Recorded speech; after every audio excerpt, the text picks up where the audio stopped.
everybody out there. How are you?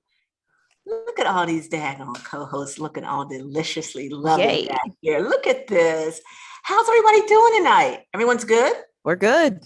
Awesome, awesome. How you doing out there in Radio Land? I see you. I feel your energy. This is Brown Sugar Confessions, but you know that by now. The place where you get some of the craziest conversations only on Power 1017 every Wednesday night at 11 o'clock p.m. And you know that we're Brown Sugar Confessions, and to email us at brownsugarconfessions@gmail.com. Go to our YouTube channel, like and subscribe. You better subscribe because we got some stuff coming out. I'm letting you know right now at Brown Sugar Confessions. Everything's Brown Sugar Confessions. You guys know that by now. So make sure you do the most and just keep in contact with us because we love engaging with you and it just makes us know that what we're doing, it makes a difference. So thank you so much for hanging out with us. Treese, what's going on with you, love? Nothing. I'm just enjoying this fall weather and I'm looking absolutely adorable in my Fenty lip balm and hot cherry. Y'all go get this. Look at my lips. Bam. In Radio Land, Amazing. look, its gloss is popping. Popping. Go get it. Miss T, what are you up to? Well, Miss Jenny C said it was onesie and wine time, and I was like, let's do it. So I broke out my alien onesie and I'm sitting here and we're like onesie unison, and I love it. I love it. So outside of that, it's a fake fall 3.0 here in Atlanta, Georgia. Fake fall 3.0. Like the world, listen, climate change is real. Yeah. Y'all don't understand. It is not normal for it to be like 86 in the middle of October. Right. At least not here. We're supposed to be gradually, the colors are changing. Everybody should be out somewhere in like LJ picking apples right now. Yeah, I'm pretty sure nobody's doing that because it's kind of hot. But outside of that, can I talk about this contest we're doing right quick? Girl, yes. Talk about the contest. All right. So if you weren't, or if you haven't listened to the show last week, we made an announcement that we are looking for our next guest host for Brown Sugar Confessions. So if you got something to say about sex and relationships and kink and anything that circles within that sphere, this is the time for you. So what we are doing, if you can log on to either YouTube or Instagram or Facebook, like us, subscribe to us, share us with your friends and have them do the same, your name will go into our raffle. And then in November, we are going to draw out for our next guest host.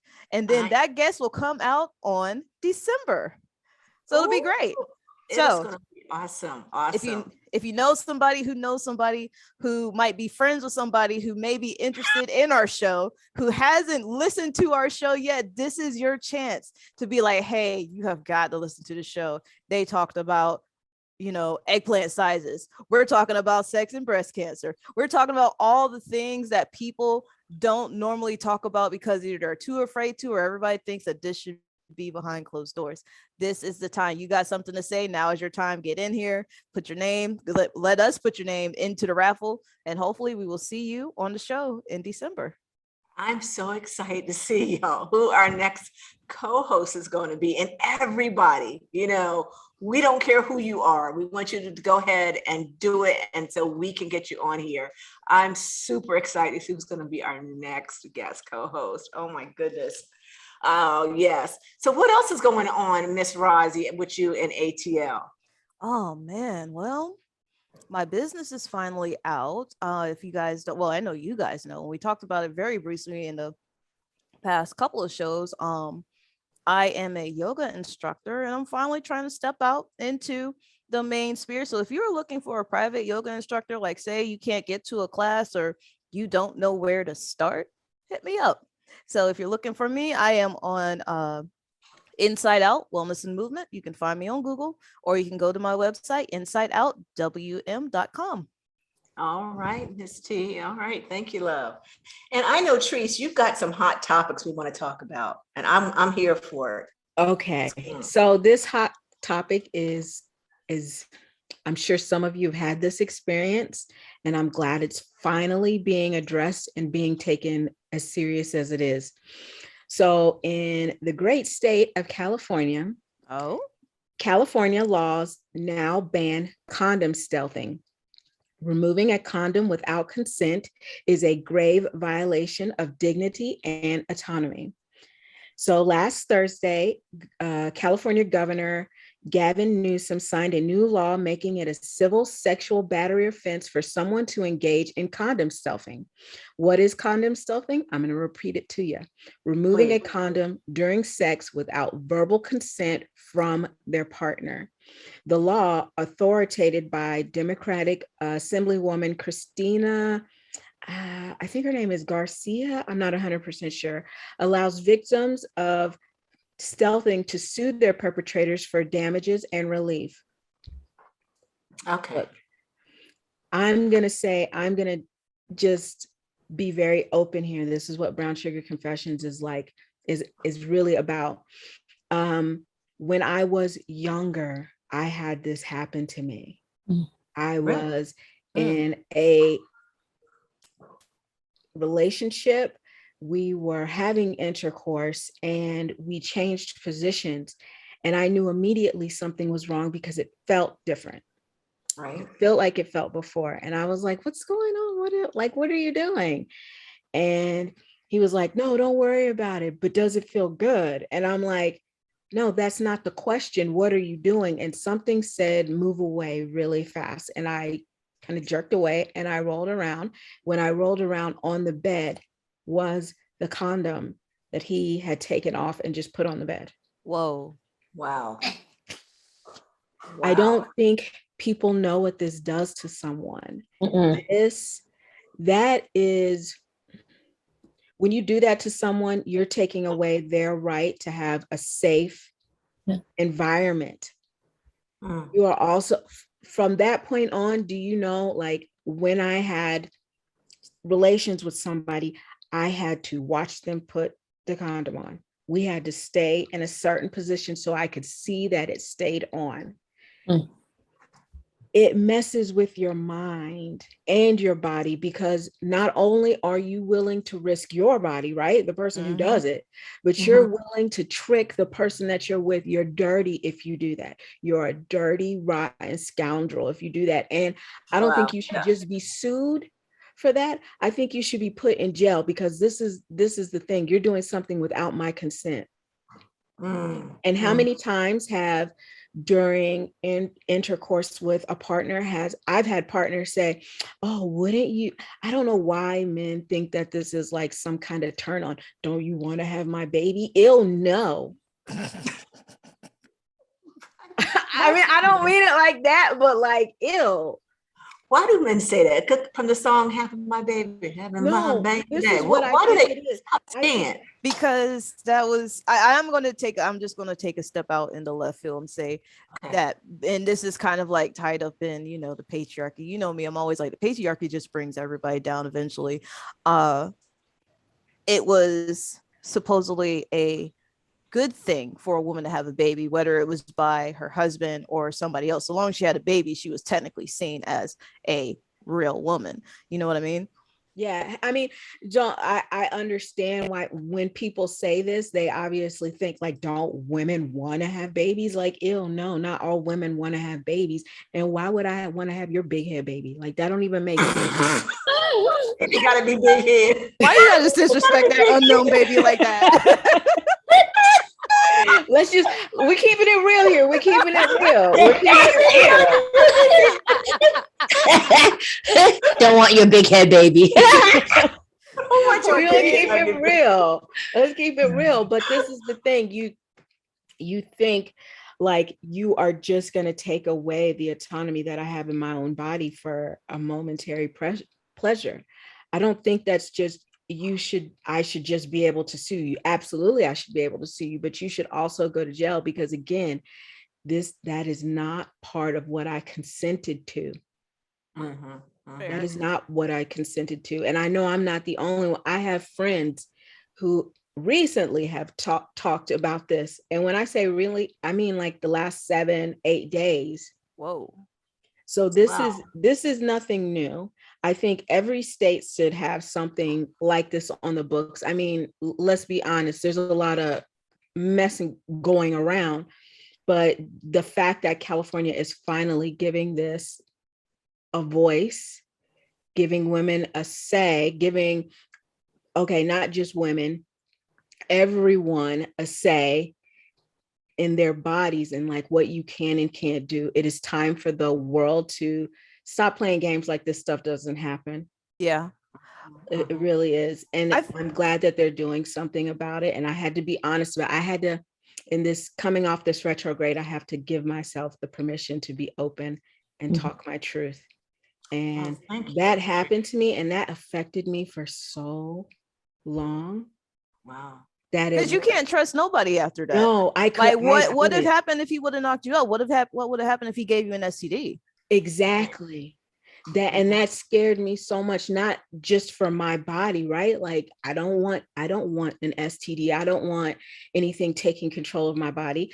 But I do have children. What if he had given me something that would have taken me out of this world for his momentary pleasure, where he didn't even ask me if I would consent to that? Does that not sound crazy? Yeah. Does that now sound bananas? Like you want to risk it all for yourself. Do that for yourself, but don't take me down that road too. I feel you. Now, I heard you mention everybody. So this also is for our vagina holders, right? As well. Like if for them slipping off the condom. Yes. Either that or like if they poke holes in the condom, because some women will do that. Exactly. Goes, right. It goes all the way around. Okay, so it's not just not like gender specific. Not gender specific. Okay, yeah, because that was going to be my question. No, it's not gender specific. It is if you do something against someone, which I think is great, right? Like, don't be out here poking holes in people's condoms. That's weird. Don't be weird. Don't be that person.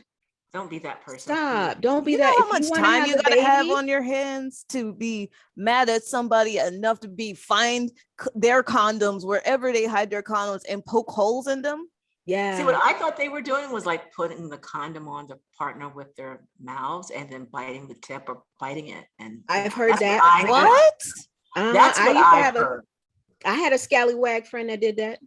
Oh dear, that's a confession. We're gonna have that confession. I can feel that as a confession. We got bald-head scallywags that are that trifling. I've heard that. I don't know if it's true or not, but obviously it is. I can believe it. But yes, I've heard of such things. So the things that you get on a Brown Sugar Confession, it is Wednesday night at 11 o'clock. We about to get in. We aren't even 15 minutes into this show. We already came across some craziness. Listen, folks, if you're having a good time tonight, make sure that you go to YouTube, like and subscribe us. It's a contest and you can be one of the crazy co-hosts on here with Brown Sugar Confessions, because we confess a lot of crazy crap, as you can tell. And go to Patreon. But we're going to get into tonight's show and go back to talking about breast cancer and relationships and sex. And if you recall last week, I mentioned that we're going to keep this show topic rolling throughout the whole month of October because it's breast cancer awareness and it's also Kinktober. So we're going to mix those two together. Kinktober is our song. We need to get a song. So, and doing this, we're going to bring on some people to interview. And Jenny C., who, as you know by now, is a breast cancer survivor. And she has been sharing with us her story around sex and relationships and what she's gone through. So if you didn't hear last week's episode, I'm going to have a playlist set up on YouTube. You can check them all out in order and hear Jenny start to talk about that thing, the experiences that she went through.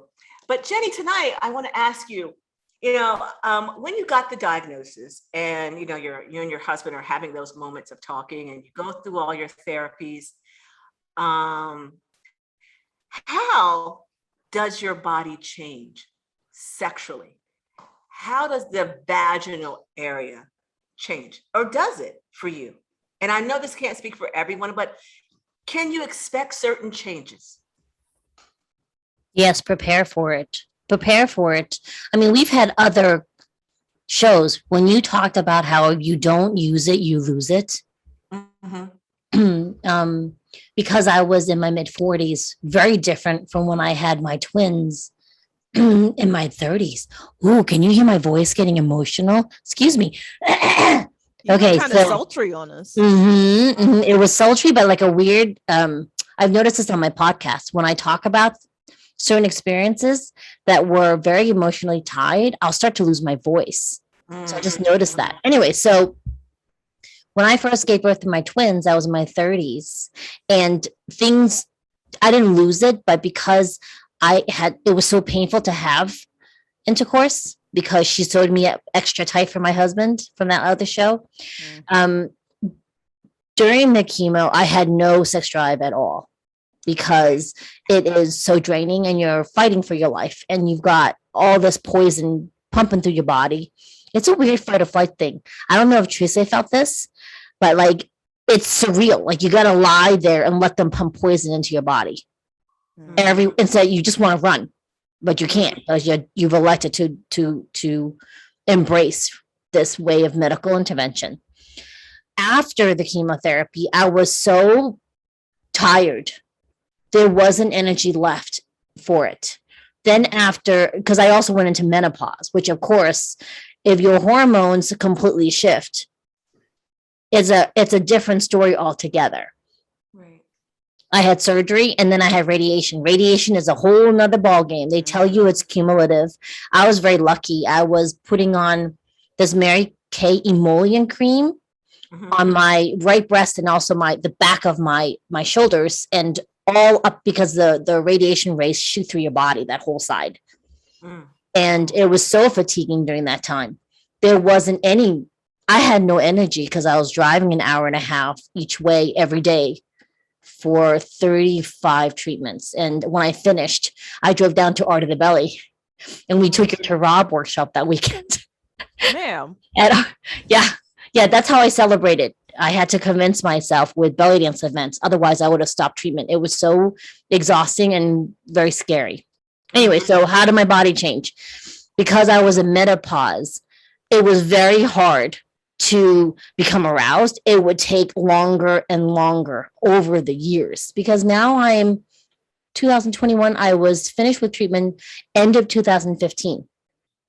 And I remember going to the gynecologist, like, they told me I'm in menopause. And she'd be down there going, yeah, you look like you're in menopause. I'd be like, what do you mean by that? And she'd be like, well, your inside walls look menopausal. They're thinner. They're not as dark in color. I guess the circulation decreases down there. And we noticed, right?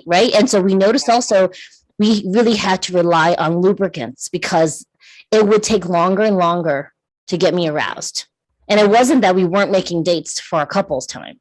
It just got longer and longer. And if I'm overextended, if I don't make an appointment with my husband, I don't have energy. So I have to make time. And then I do my energy conservation. So I have energy and time to connect with him. Okay. All right. And that's even now, even still. Oh, it's a whole nother story. Yeah. And it got better when I was traveling. I found that I could even entertain the idea of being aroused, possibly. Because I was at an event that Teresa was actually doing this so awesome. We have to talk about that. You got to make sure you talk about that, Teresa, at a future show. But it was just talking about clearing what didn't serve me in my body and inside my psyche and my spirit for expansion in the upcoming rest of the year. These are her words. I want to make sure she gets her credit for that. And during that time, because I was focused on me and not my family and my 3 newborn kittens and my 11 cats, there was more energy left over. So if you're recovering, because we tend to want to overcompensate, it's like we get a second lease on life and we freak out. Well, I freaked out and I have so much to accomplish and I got a second chance. I'm supposed to be dead. So now I overextend myself and I don't have enough energy to actually be even like sexual in any way or sensual. Right.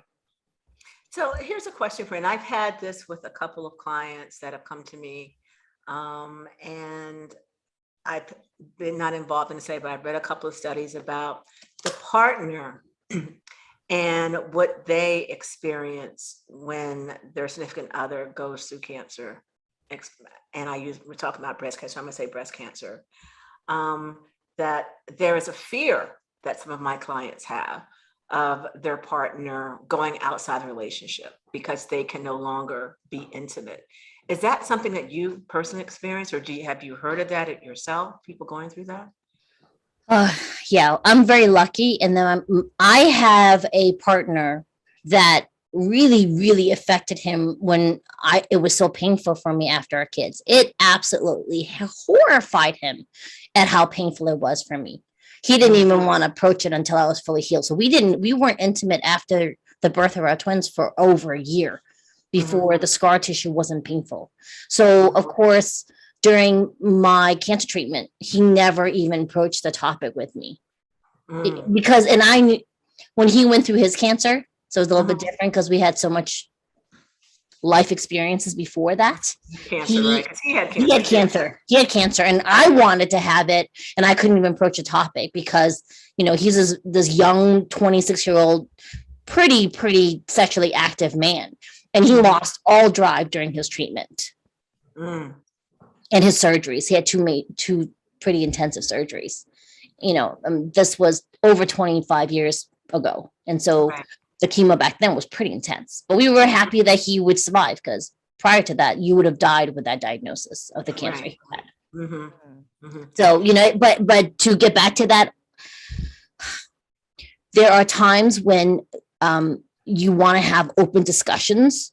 You know, I think there are partners that want so the person with the cancer, you want to have an open conversation and bring it up with your partner if you want to have it or you don't want to have it.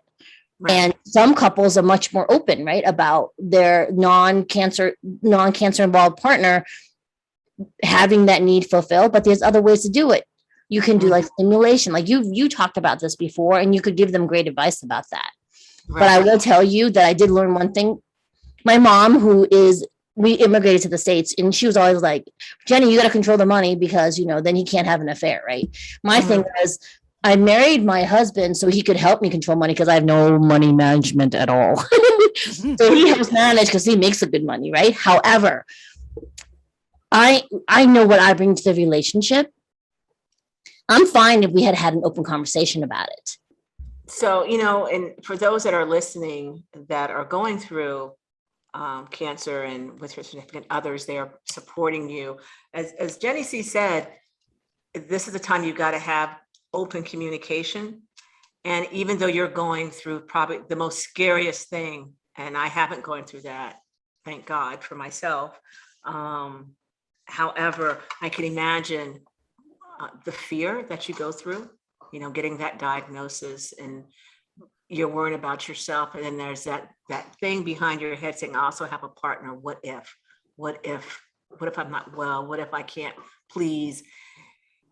It can be something that plays in the back of your mind. And this is where you want to have that conversation, even about sex, while you're fighting for your life. And that might sound really hard and shallow, kind of in a weird way. Even when I said it, it didn't kind of come out of my lips right. But I would advise you to just take the time and sit down and just express that you're also afraid of that as well. Afraid of your partner's definitely because you're not well, and what you can recreate to keep the intimacy going in your relationship. And I've had so many clients that have come to me in the past and say, you know, I've been so ashamed that I've even let them have sex with me when I'm hurting, and now I have more problems and they're not using enough lube. You don't take one for the team. Take care of yourself. All right. Seriously, take care of yourself. And as Jenny C said, lube is your best friend. And we're going to talk about lube on the next show. Like, what's the best lube, what you should use, what you should stay away from if you have cancer. So we're going to talk a lot about lube and bring on maybe an expert that talks about all kinds of good lubes that you guys can use. All right, Jenny, thank you so much. It's bill paying time. So we need to go ahead and take a break. So everybody go to the potty, grab your drinks. We're going to pay some bills and we'll be back. Don't forget to check us out on Power 1017 Wednesdays at 11 and also on YouTube on Thursdays and afterwards. Can't wait to see you. Stay with us. We'll be right back.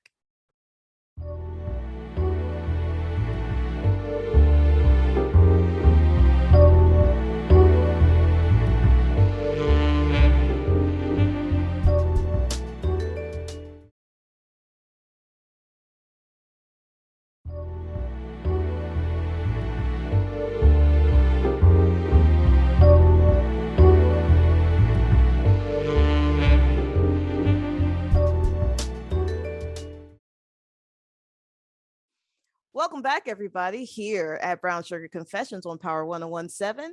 It is a gorgeous Wednesday night, and we are glad that you are back to join us on our second half. If you have any comments or you have anything you want to confess to us here at Brown Sugar Confessions, everybody say it, confess. Confess. Check us out at brownsugarconfessions@gmail.com. If you have any sexual concerns, any relationship questions, Dr. Val is always here for you. And you can contact her at Valerie@swancenter.com. Valerie@swan2ns.center.com.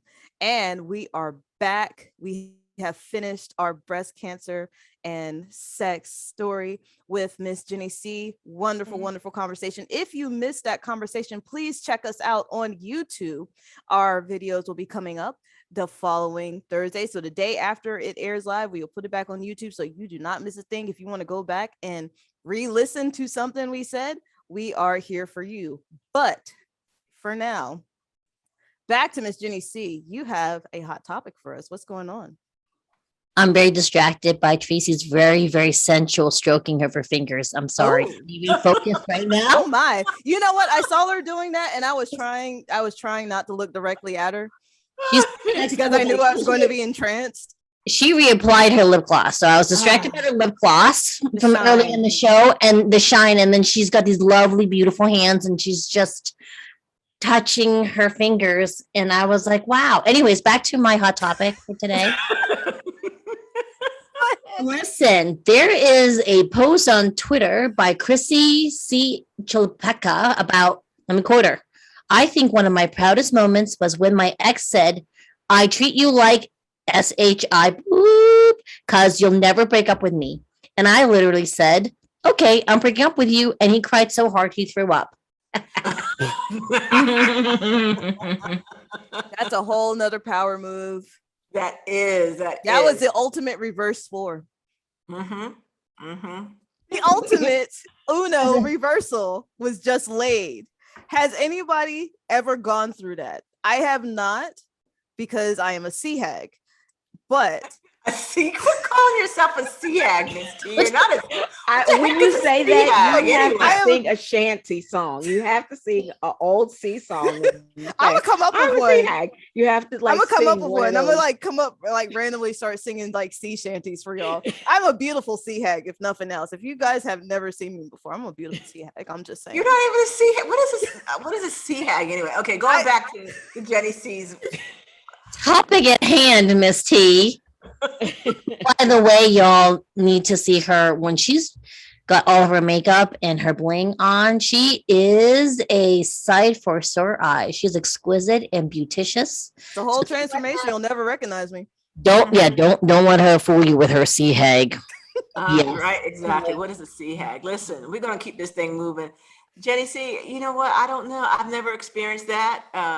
So I don't really have a comment on that. I guess this is some fool just talking snap. I don't know. My thing is, I once dated a boyfriend that when he decided he was going to go off to med school, Chicago, and he then came back and compared me to a big screen TV. He Wait, said, What? What? Yes. Yes. You ain't even half a TV size. How you You're gonna not do even that? like a 13-inch screen. What are you talking about? A His TV. Explaining that he took me for granted. That when we first started dating, he was so proud of, these are his words. He was so proud to show me off to his friends. But over time, it became not such a big deal. But then one day the TV broke, meaning we broke up. And he just really missed it. And he thought he was going to get me back with that story. Wow, what a creep. That's a weird. That's That's a weird Analogy. analogy. Yeah. Yeah, we don't like him, Jenny. We don't. We're gonna We keep him don't. separate. We're gonna put him in the subcategory. Well, No, since we we're don't want him. We don't want him. I don't even know if we want him as a sub, but thinking about Yeah, we subs, can make him a sub. But yes. What about subs, Miss T? well, no, that's what we have you for, Dr. Val. Tell us about these Oh. subs and these doms. That's right. That's right. We're going to start talking about BDSM and because it's Kinktober, Miss T informed me that like last week. It's Kinktober, let's do it. October. So we're going to talk about kink. And someone had asked a question about what makes a good dom and what makes a good sub. And so what do you think makes a good dom? I want to hear you guys' ideas of what makes a good dom. I have some ideas. I can't Mentally go stable. Who wants to go That's true. first? Yes. I'll say a couple of things. Mentally stable. Mentally stable. Able to follow rules. Able to listen, comprehend, and respond. Able to give aftercare and does not see fault in that.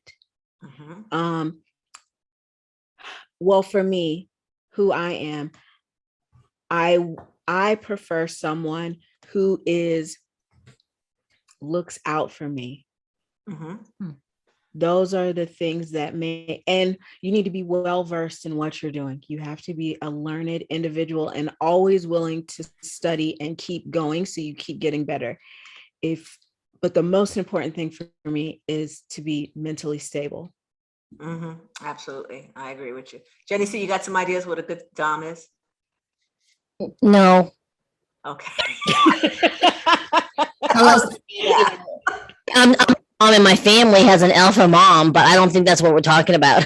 No, we're not talking about you being an alpha mom. What about you, Miss T? You got some ideas? I would say, and part of this is just in the be a good human category is emotional intelligence. Being able to feel a different range of emotions, being able to understand your partner's emotions and how to work through that with them, especially in sexual situations where there may be the case of bondage and, rough play and what have you. Also compassion. And that goes with the mental health, being mentally stable, because if you don't have compassion for the person that you are treating to these certain things, it's like you're low key an abuser, just looking for people to abuse and calling it being a dom. You know what I mean? What about you, KD? You got some ideas?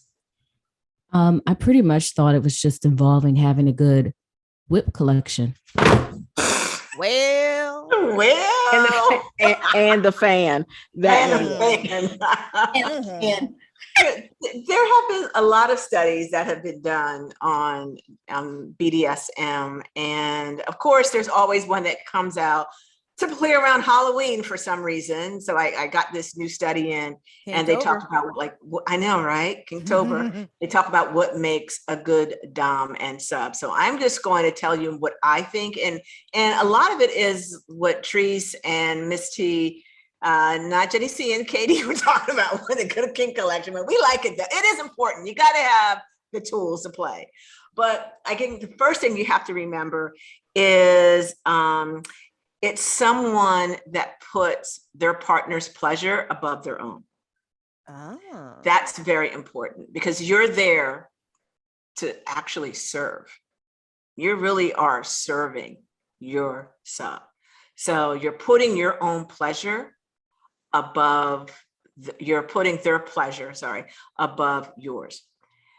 Second thing that Treese hit on a couple of times is they have to be emotionally and mentally well. That is critical in the world of BDSM. If you understand the dynamic of power exchange, the sub is releasing not their will, but for lack of a better word, their will with parameters and guidelines to their dom. And the dom has to be in a mental state, a healthy mental state, where he can be controlled at all times by his emotions and his physical well-being, so that he does not turn into an abuser. That is what's really, really critical. And I think another thing that's also important, in addition to mental health and then putting your own desires below your subs, is that the person has a very good grasp on what's reality and what's fantasy. In this world of BDSM, it's about the fantasy, the illusion, and the playing out and the acting out. And it's very clear that this individual should have a very, very strong grip on understanding what's reality and what's fantasy. And when you're playing in BDSM, there are several layers of what they call power exchange.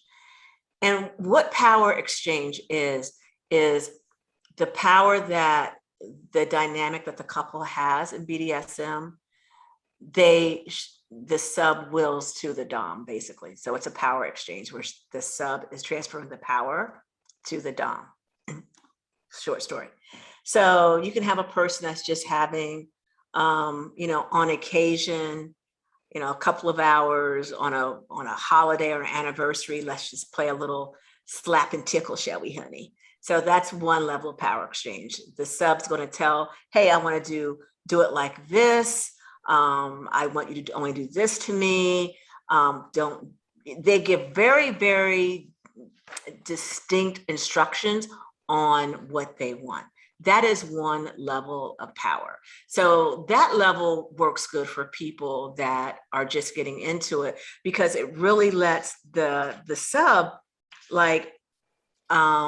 dictate what they want done and how they want done it. For an example, let's say the sub says, well, you can't tickle my feet, or I don't like to be tied up. I like to be tied up, but you can't leave me tied up. I don't like to be tied up and gagged, but you give them whatever, you tell your dom exactly what you want. That's one level of BDSM that people like to play. Does that make sense to you guys? It does. You guys, but yeah.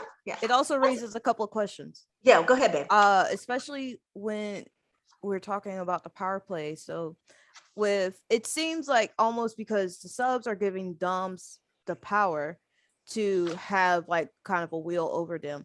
But part of me is is this why people who are in high powered positions in life tend to become subs or better submissives? That's a really good question. What do you guys think? I got some answers, but I'm curious what you guys think. Yes, I think it's true. Mm-hmm. What do you think, Katie? Oh yeah, for sure. And I don't remember where and why I recall this, but I remember reading that most people in powerful positions like to play and be submissive in the bedroom in general, even if it's not, they want to give up formally. Control. Yeah. Mm-hmm. Yeah, I find that people that are in very high positions that like to play, like to be the sub, enjoy not having to think, not having to worry. They can just be present in their body, and they can be selfish for themselves. They want to have just an experience where instead of them just constantly giving their energy out to people and being, that they just want to receive and be present in their own bodies. So for a lot of people that are subs, especially those are in the power positions that you and I probably have come across, it's about surrendering just so they can be in contact with themselves and trusting their doms. That's what's most important to me. You got to trust your dom 110%, because you are saying, tie me up. You're saying, use this on me, do this with me. And this dom needs to respect and hold space and boundaries that they're not going to cross. So the dom has to have amazing self-control above any and all thing. For me, they have to exude self-control. I feel like that's something that not a lot of people think about in those situations. Like, I have to control myself, or why can't I just let loose on this person? Is that kind of like a power trip? It's a power trip. I mean, think about it. You've got this person in front of you on their knees, they're bound and gagged. You can choose just to go hog wild and beat the living, do whatever you want to that individual, right? That's abuse. And if you don't have that self-control and awareness, and where I mentioned, understanding reality from fantasy, and this is why BDSM gets such a bad rap, because there's really not a school to teach BDSM. I actually do teach it, believe it or not. I actually teach people how to be a dominant sub. Don't talk about me. Don't judge me. I think Side it's note, important. if you want to Side know more note, about that, I know, I'll contact tell you Dr. more. Val at I'll tell you more Valerie about at theswancenter.com. Yes, because I'll tell you why I decided to do that.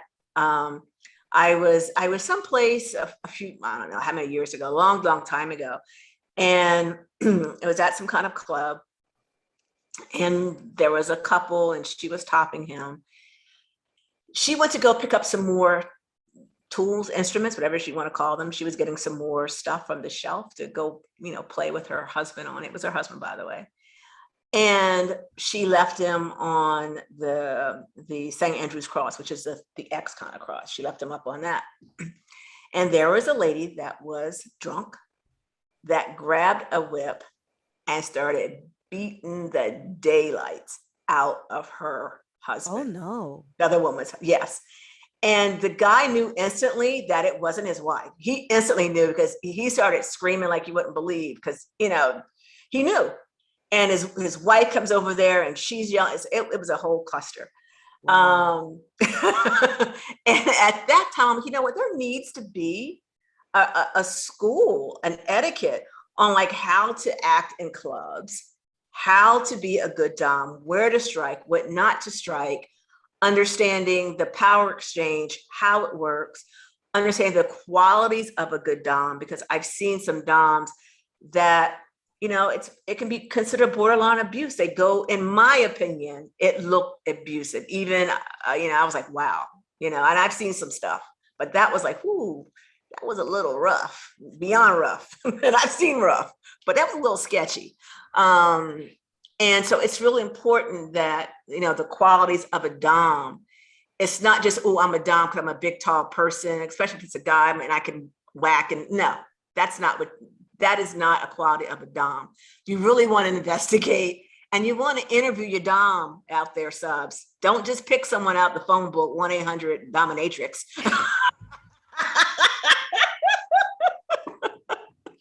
Because you always want to have somebody that has safety in mind first. And then the second thing Trees tacked on is they have to know their instruments that they're playing with. If you don't know how to use cat and nine tails, don't use it. Because you're going to hit somebody else, you're going to tear up some flesh. If you don't know how to use the electrodes for electric play, don't do it. You need to have education. And I know that there's many clubs that offer, and there's some amazing dungeon masters and doms that do teach workshops on how to play safely. Yes, Miss Tila. We don't have to do it in this show, but maybe in a future show, can we talk about these tools? Yes, we could talk about toys, because I know what a cat of nine tails is, and I'm pretty sure we know what a cat of nine tails is, but I don't think that Radioland and most YouTubers know what a cat of nine tails is. Somebody check YouTube right, not YouTube, but go to Google right now and type in that. Like, not the medieval weapon cat of nine tails. No. Yeah, let's Or, not even. or the Japanese QB fox of nine tails, not to be confused with that. Exactly. Not to be confused with that. Not to be confused with that. And then there's rope play, shibari, that's beautiful, but that's another story. But so you're just going to know and interview your dom. That's all I'm saying. Just interview your dom. Yeah, Trees. I just want to add one thing. While you're saying interview your dom, you also have to use your intuitive gut feeling. There are a lot of men that like to, we'll say men and women that like to play, I'm a dom, right? But they're not. They're really into just hurting you. There is a Facebook group that I was a part of for about 3 days before I had to leave it. And you would not believe how many people in that group specifically men, were just like, yeah, I told her I was a dom just because I really want to see her cry. I want to hurt her while we're having intercourse. Please use your gut. Run. Use your gut and ask them for references for their other submissives. You can do that. You can. Really? Yeah, absolutely. Yeah, absolutely. So, Please ask. Absolutely. Communication is also a key. A dom should have really good communication. They should have I call it a tiger's eye when they're working on you, for lack of a better word, when they're topping you. They should be so tuned into you that nothing else around them matters, because your safety is in their hands. And they need to watch how your skin reacts. They need to watch to see how you're perspiring. They need to be totally engaged into how your body is reacting to whatever scene, and the scene is what's going on in the play is happening. So take your time and, find a really good dom if your partner isn't your dom already. Does that make sense? Because some people actually physically, they want to find that kind of person. All right. So the next thing I want to talk about. Hold on, Jenny C has a question. Oh yeah, baby girl, what's up? So here's my question, because I have a lot of childhood trauma that I'm still actively going through a therapist with. Yeah. And does one who has unresolved trauma have to be really careful, if they're even a little bit curious about this, to be aware, right, that you have to be very knowledgeable of your reasons for why you're seeking this type of relationship? Because I would think if I had not resolved a lot of my trauma and figured out ways, because those of us who have a lot of childhood trauma, we tend to disassociate a lot. And this could be a gateway towards doing that, or not even realizing it's just another way to re-traumatize yourself, I think sometimes. So yes. Can I speak on that as someone who has childhood trauma and is heavy into BDSM and kink? Yes, you have to be aware, not 100% of all of your triggers, but you have to have constant communication. And that was going to lead into my question for Dr. Val. When you're with your submissive at that time, one, I'd like to know, how many times do you check in with them during your sessions? But for me, going through a session with my dom, they're constantly checking on me, and I have been able to work through some of my trauma while being in a session. But the most important thing was that my dom was very aware of what was going on and did not go overboard. He listened to me. He watched me. He smelled me. He touched me. He tasted me. And if anything felt wrong, he would end. There was no question. There was no like, I'm going to give you 5 minutes. No, it's over. It's done. Yeah, that's why. That was a wise dom. I think a dom should constantly check in with their sub. They need to check all signs to make sure that they're healthy and safe in whatever they're using, by looking, by touching, by tasting, by being present with that person, because it's so important that you don't let your own ego, and we all have egos, I mean, we all do, take over your senses as a dom, and then you're not present for your sub, and then there's harm. So you cannot let your ego come into play. No matter what you want to do, you have to have, that's my number one thing. You have to have really good self-control. And for sub, it has to be about someone who respects themselves. If I always tell people this that want to enter into this kind of play, do not entertain taking a sub that's not mentally well, that's not emotionally well. It's something that could lead to a dangerous situation, and it's not healthy for them. They still got to work out too much stuff. You know what? BDSM is like going on a vacation. You pack for it, you get the pretties out, you get the leathers out. It's like an experience. Most of us don't live the 24/7 life. And that's another power exchange. There is a power exchange 24/7 where people live it 24/7. But most of us don't live in that fifth level of power exchange. So it's really important that the sub is also emotionally well and that she's healthy and respects herself. It's also important because you get all kinds of individuals come into you as a dom that they don't want real abuse. Some subs, and I've known many that have come to me and that I've seen, they come into it because some of them want real abuse. You as a dom have to say, no, you're not going to do that. And refer them to a doctor, a therapist, refer them out. And this is the stuff they don't teach you being a dom and a sub. This is why I think this show is going to be so important. I think these are some really good hints if you want to get tips. If you want to get into this type of play as a couple, regardless of your sexual orientation, gender. This is something. It can be an add-on to your lovemaking. All right. I know we have so much to talk about. We just get started. Before I know it, our time is always up. I hate that. We need 2 hours. I think we should tell them we need 2 hours because an hour isn't enough sometimes. We just get to the meat and the potatoes. YouTube, but listen, I know it's so good. You don't even want to stop talking about it. So as I said, this whole month we're about, breast cancer awareness and kink. You know who we are. We are Brown Sugar Confessions. You guys have fun tonight, ladies? Yes. Oh, yes. Yes, always. Always, right. And I hope you guys listen, and you learned something. If you want to reach out to me, it's Valerie at swancenter.com. That's with 2 N's. We'll have all the links there. Email us, by the way, if you're interested in kink and want to learn more and have questions. We'll read them on the air at brownsugarconfessions@gmail.com. Don't forget our contest. Make sure you like and subscribe on YouTube and Instagram so you can be one of our guest hosts. We're going to have another guest host. That guest host will be here in December.